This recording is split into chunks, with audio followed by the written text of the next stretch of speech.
Hi, everyone, and welcome to Everyone is Heard podcast. Around here, we believe every voice matters. And today's conversation is a perfect example of that. I know when you hear marketing research and metrics, it might sound a bit technical, but they touch all of us in ways we might not even realize. The big question is, how do we make sure this research is fair, inclusive, and actually helps reduce inequalities, which connects directly with SDG 10? To explore that, we brought together an incredible mix of voices from business, government, academia, journalism, NGOs, and of course, everyday consumers. So let's dive into it. Hi, Almaas. Hi, Sylvia. So Pop Mart's Labubu craze was wild.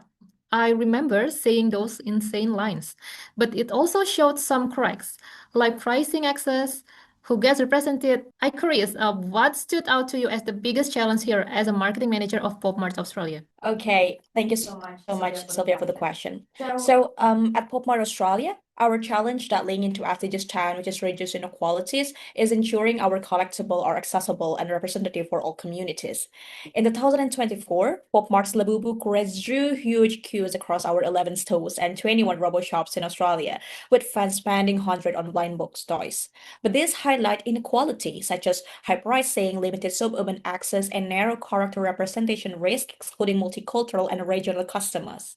So, from a marketing perspective, how can research and metrics be designed or applied in ways that don't just measure trends, but actively help create more inclusive and fair outcomes? Yes. To address this, we applied an exploratory research design. We ran focus groups with multicultural youth and suburban collectors, asking whose voice is missing in our design. Yeah, that makes sense so much. It's interesting how something as fun as collectibles can reveal real inequality issues, who gets included and who's left out. And you also mentioned before you did focus group with multicultural and suburban fans. What surprised you most from that? Like, what did people say that made you go, we missed that? Well, the insight point to a need for more culturally diverse characters and affordable starter bundles, so more people could join the collecting community. We then embedded inclusivity into our customer satisfaction metrics. Beyond asking, "Are you satisfied?" we add, "Do you feel represented?" In a survey, this gave us clear insight into how different communities experience the brand. For example, early signs showed multicultural first-time buyers responded more positively when regional themed sets were introduced.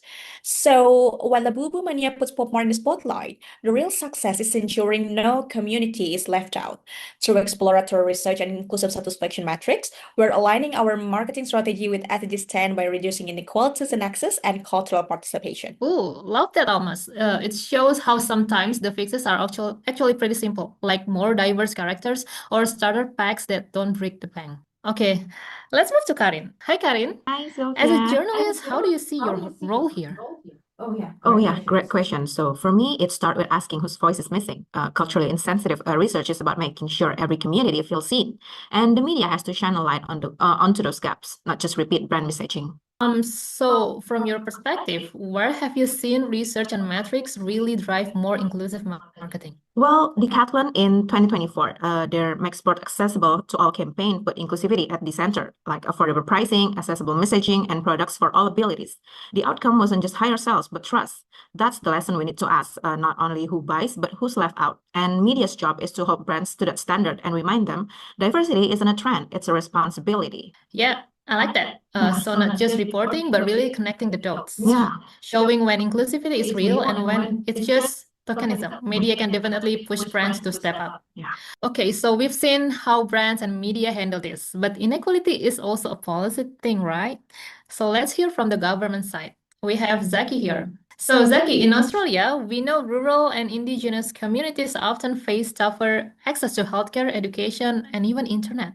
How do you guys approach that in your research? Okay, thank you so much, Cecil. Basically, at the Government of Australia, our challenge is to ensure all Australians have fair access to the essential service. We first define the problem as unequal access to healthcare, education, and digital connectivity, especially in the rural and indigenous areas.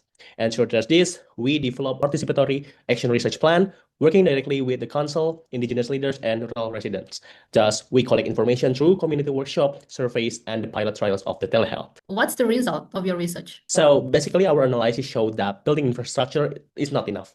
Communities trust service more than they are co-designed with local organization. And Thus, we made the decision to adopt the Service Accessibility Index, measuring not only availability but also equity and cultural appropriateness. This ensures the government policies are evaluated on fairness, helping us align directly with SDG 10 by reducing inequalities across Australia. Wow, that's really cool. And I love that it's not just a top-down policy, but actually working with communities to find solutions. Okay, guys, so we also have Diva here, and she wants to share her view. Diva, I heard you've done research on discrimination faced by Muslim Australians. I find that fascinating. How do you combine the numbers and the real stories to really understand what's going on? Okay, so it's very exciting to explain about this. So as the collected data from my previous research showed that 80% of Muslim in Australia experienced discrimination. Interestingly, almost a quarter of them were unable to speak up. And I noticed that you asked about how to combine numbers and real stories in supporting the evidence. Hence, I will probably use a stratified surveys by dividing Muslim and non-Muslim participants in Australia to assess survey satisfaction across these distinct groups. Additionally, in-depth interviews will also be carried out to reveal the assumptions and perspectives within each other to support in giving evidence to this concerning case. That is really interesting. How do you think research will help to support SDGs? Oh yeah, I'm actually about to dive deep into that. So what makes it tremendously impactful is that the objectives of the research itself will be very essential to give contribution in SDGs number 10, which is reducing inequality. Through the result of the reason why this happened, will create a concrete action that can be implied to cultivate our environment in a more inclusive and equitable society. Yeah, exactly. It's one thing to know there's inequality, it's another to understand why it happens. That's where real change can come from. So that's policy and research. But how does all this feel on the ground? Let's hear from consumers and NGOs. Hi, Fida. Hi, You've Sylvia. got real experience here as a consumer. How has your cultural identity shaped your market experiences? So I'm a Muslim, and that really impacts the way I shop. Say, whenever I buy food, I always check if it's halal friendly or not. I particularly really like how Woolworths provide a halal meat section. It feels like they've thought about me, and that makes the shopping experience so much smoother. But when companies just put halal on packaging without certification, it feels misleading and frustrating as well. What do you expect from brands in those situations? Well, I actually hate it when brands ignore feedback. I once complained to a restaurant that claimed their food was halal when it wasn't certified, but they never responded to it. And that made me feel excluded, like my voice didn't actually matter. I feel like this is why the consumer feedback loop is very important. So when brands build inclusive products, they test them with consumers, improve the feedback, and keep repeating that process. But when they don't, we would just walk away and like share our negative experiences with others. Wow, thanks for sharing that. Honestly, it shows how even small details like halal certification can mean trust or no trust at all, right? Yep. Fajri, let's bring you in. NGOs often stand between communities and businesses. How do you make sure marketing isn't just about sales, but also about inclusivity and representation? Yeah, so our main goal is very serious. We want indigenous voices to be truly heard, to participate and be represented equally, to be taken seriously. So we spend a lot of time listening and understanding and then co-creating solutions with the communities. And that means talking to elders, community leaders, and tribe members, for example, to make sure that our research actually respects their traditions and how they communicate. So we mix things up. So like learning circles, group discussions, and surveys to capture both their stories and gain some measurable outcomes. And from there, we take what we learn, the feedback, what they want, what they need to improve programs, run campaigns, and share the messages to everyone through social media, for example, and other channels, including the business. That's why we also have communication specialists at that. So in conclusion, at the end of the day, it's about strengthening communities, breaking down barriers, and making sure indigenous voices are part of everything we do. Always increasing awareness so we can equally thrive together. Right, I really love that. NGOs pushing for feedback loops really helps make sure people's voices don't just vanish after a survey. It keeps companies accountable. Wow, I love how this conversation came together. What I'm taking away is this. So marketing isn't just about selling stuff. Done right, it can actually move society forward. When we ask whose voice is missing, we start to see marketing research as more than numbers. It becomes about identity, belonging, and fairness. And when success isn't just about sales, but about whether people feel represented and included, that's when metrics actually drive change. And the cool part, everyone has a role. Businesses can rethink their strategies, government can co-create with communities, academics can uncover root causes, and journalists can spotlight stories, while NGOs can hold brands accountable and consumers, people like us, can push for change by speaking up. So yes, marketing can absolutely help amplify SDG 10, reduce inequalities. At its best, it's not just about growth, it's about who we include. So thanks for listening to Everyone is Heard podcast. If you enjoyed today's conversation, share it with a friend, leave us a review, or tell us what voices you think need to be heard next. Until next time, let's keep pushing for a more inclusive world together. Bye-bye! Wow!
Wow. Wow. Wow.